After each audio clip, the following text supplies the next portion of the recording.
Hello everybody, welcome back to Screen Stars. I'm here today to bring you my review for the 2020 horror film Curse of the Blind Dead, a film that is directed by Raphael Picchio and it stars Aaron Stilestre, Alice Zanelli, Bill Hutchins, Fabio Teste and David White. Now, this film starts off several centuries ago, something like the 16th century, something like that. There is the Knights Templars, and they are about to commit a horrific act. They're going to sacrifice a baby in order to, I don't know, appease something out there. If they don't sacrifice this child, then it dooms the world to a world of apocalypse and things. They are stopped from doing this by the local pitchfork holding villagers, and then they are burnt at the stake. They get their eyes burned out and burnt at the stake for their crimes.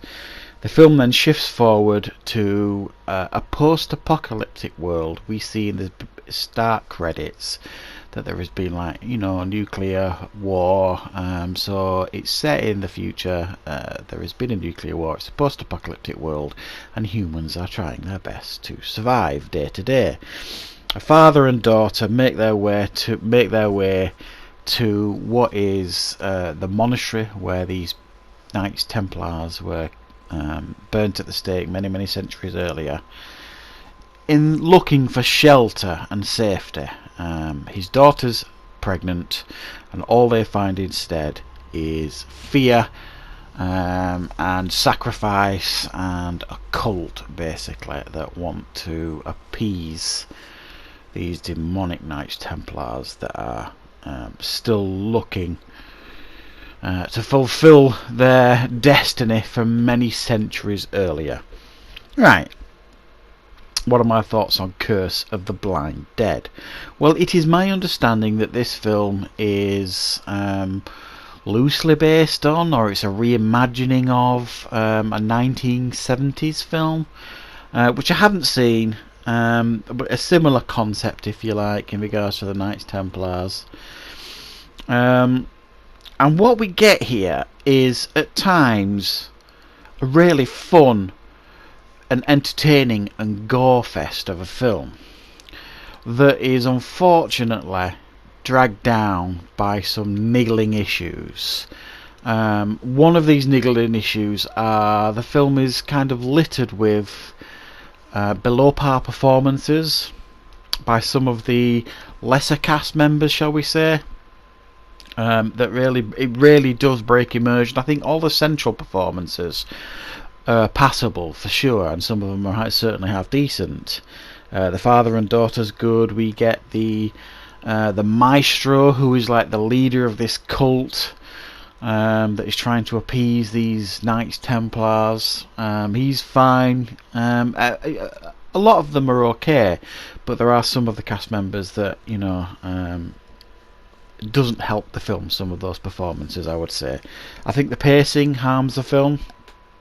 You get a good opening, you get a good setup, and then the pace slows right down until we are reintroduced to these Knights Templars in their current demonic form, if you like. And then it picks up again, and the horror really takes hold. It almost feels like it's trying to be two films, this. We have the story with the Knights Templars, you know, this human sacrifice story, offering up babies to be sacrificed, etc, and then we've got this post-apocalyptic story, and I think the post-apocalyptic story doesn't suit this film. It doesn't fit. It doesn't feel very post-apocalyptic, other than, you know, a bit of unwashed hair and drinking out of jars and things like that. It just doesn't seem to fit this movie, this storyline. I think there's maybe better ways to have told the story without setting in it in a post-apocalyptic world. For a low-budget film, which this is, if you don't get your set design right and your costumes right, and it just doesn't feel right. It doesn't feel like it suits this film. This is a horror film at its very core, and when it focuses on that, it's a far more watchable film. You've got these Knights Templar that are, you know, really gruesome. You're seeing spines being ripped out. You're seeing, thumbs being cut off to try and get out of handcuffs and things like that. It's really gruesome and brutal at times, some of these scenes, and it gets really, really entertaining when you're seeing all that kind of stuff.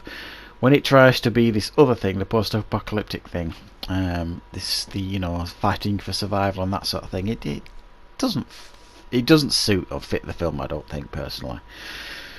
The main character here, and by that I mean the daughter, I think she's called Lily. I think some will find her quite annoying. All she ever really seems to do is scream and blubber, and that's it, really. I mean, to be fair, she's got an awful lot to scream and blubber about, to be fair, but it gets a bit annoying when that's all you see from this character, really. But what we get here essentially is, at times when it really, really delves into the horror side of it, it's a really entertaining film, I think, this, and there are some fun scenes, entertaining, gory, fun scenes to be had. I thought the effects as well were really, really good. Now the effects on twofold. We've got like the creature designs, of these demonic Knights Templars, however you want to describe them. I thought they looked really, really effective.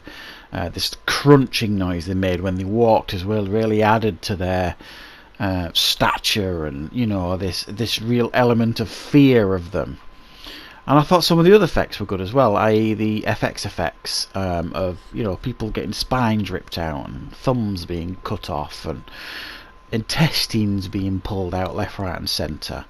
It doesn't hold back on that side of it, and that's this film at its strongest. So what we have here is a quite entertaining, watchable film, a bit of a gore fest that is pretty decent, but I think the post-apocalyptic stuff and some of the performances drag it down, and the budget at times drags it down. So I'm going to give it a 5.5 out of 10. So yeah, I hope you enjoyed this review. I hope you found it useful. Thank you very much for watching, and of course I will be back with more reviews and content on the channel very, very soon.